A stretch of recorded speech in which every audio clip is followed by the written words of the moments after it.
प्यारे दोस्तों, जब कोई इंसान अल्लाह तबारक व तआला की राह पर चलना शुरू कर देता है तो खुदाए बुजुर्ग बरतर उसके लिए दुनिया के तमाम रास्ते आसान फरमा देता है। आज की जो इन्फॉर्मेटिव वीडियो आप लोग देख रहे हैं, ये जो क्लिप आप लोगों के सामने है, ये अल्लाह के रास्ते में निकलने वालों का ऐसा मौजज़ा है जिसे देखकर इंसान को हज़रत सफ़ीना रज़ी अल्लाह ताला अन्हुमा की याद आ जाती है।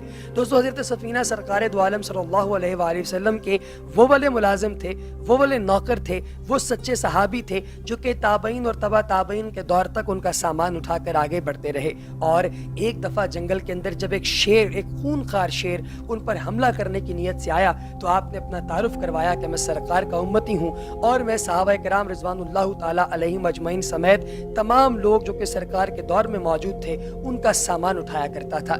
ये सुनना था कि शेर आपके पाँव के अंदर बैठ गया और उसके बाद उसने बहिफाजत आपको जंगल भी पार करवाया। इस इंफॉर्मेटिव वीडियो में भी आप देख सकते हैं कि ऐसे 4 बारिश बुजुर्ग मौजूद हैं जो कि ज़ाहिरी और अपने चेहरे की नूरानी कैफियत से दिखाई देते हैं कि ये अल्लाह वाले हैं और इन लोगों को जंगल की एक नुक्कर से दूसरी नुक्कर तक सरकार दो आलम सल्लल्लाहु अलैहि वसल्लम के ये मानने वाले शेर जो हैं वो लेकर जा रहे हैं पूरी सिक्योरिटी के अंदर।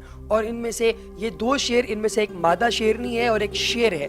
ये दोनों ना तो इन लोगों की तरफ आंख उठाकर देख रहे हैं और ना ही जंगल का कोई दूसरा दरिंदा इन लोगों की तरफ आंख उठाकर देख सकता है, क्योंकि इनकी हिफाजत पर मामूर जो 2 ऐसे शेर हैं जो कि जंगल के बादशाह और मलिका हैं और इन लोगों की सरपरस्ती के अंदर ये लोग जंगल पार कर रहे हैं। प्यारे दोस्तों, इससे पता चलता है कि निगाहे वली में वो तासीर देखी, बदलती हजारों की तकदीर देखी। ये बात बिल्कुल दुरुस्त है और ये शेर कतई गलत नहीं है। अल्लाह तबारक व तआला की ज़ात से ये दुआ करनी चाहिए कि खालिक व मालिक कायनात हमें मानने वालों में से पैदा फरमाए और गुस्ताखों में से हमें बरोज़ क़यामत भी ना उठाए। अगली वीडियो तक दीजिए इजाज़त प्यारे दोस्तों। अल्लाह हाफ़िज़।